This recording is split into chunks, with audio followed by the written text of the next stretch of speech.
Okay, so check it out. So this roof's leaking because these screws, after a certain amount of time, go bad on you. So these rubber grommets that you've got underneath it, those washers, they crap the bed on you. 5, 10, 15 years. So what we do is we go through and replace them. See how that's seated nice and perfect and it's not squished, pancaked I call it.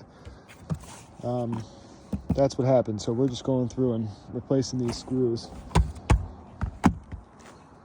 So if you're a homeowner and you've got a small leak inside your house and you're trying to figure out why, I would jump up on your roof and check your screws.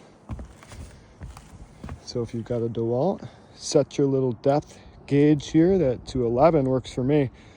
And then you'll hear it kind of bog out once it's seated flat. And then you've got a nice flat